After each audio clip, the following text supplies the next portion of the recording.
when it comes to Y2K, it may bug people who grew up in the 90s or were very much teenagers or adults in the 90s, but for those who grew up in the more Tumblr generation and beyond, they may get a sense of unearned nostalgia watching this and maybe get a kick out of some of the superficial jokes about the late 90s.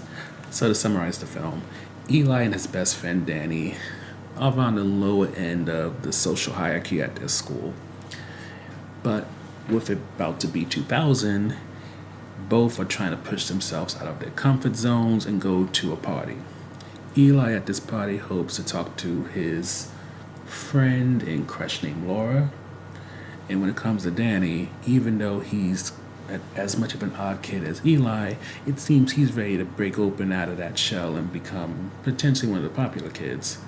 However, after the clock strikes 12, some bug goes throughout all electronics and they begin to combine into each other into robots and seemingly want to take over the world and make humans into slaves.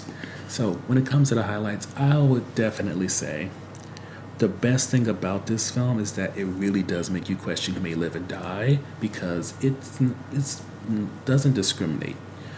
Characters who you think will probably make it to the end up dying, and not in ways where you think they're gonna make a comeback in the very end and destroy the robots, but it's made clear they are not coming back.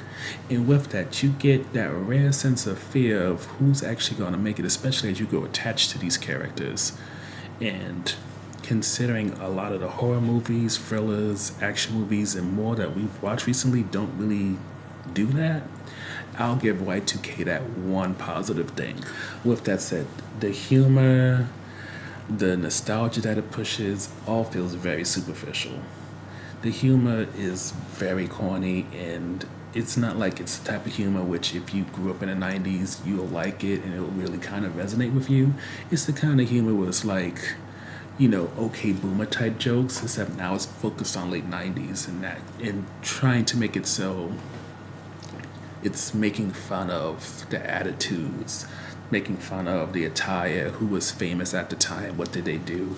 And I mean, it's not like it's insulting or something like that, but it definitely feels very low humor, not really trying that hard. But at the same time, even when it comes to the whole nostalgia bit, yes, Fred Durst is in this movie. Alicia Silverstone plays Eli's. Yeah,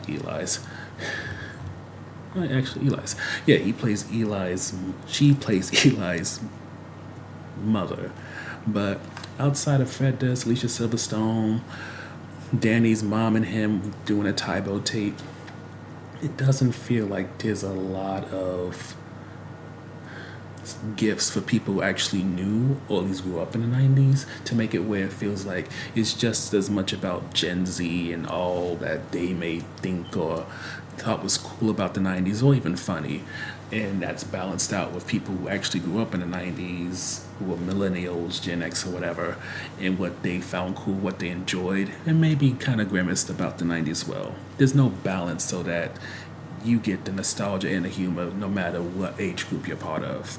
Instead, it feels very superficial in a way that makes you kind of wonder, especially because it's an A24 production, so this is certain standards you're expecting, but this is one of those A24 films that quickly get buried, especially as they have bigger names and bigger hits coming around like Baby Girl.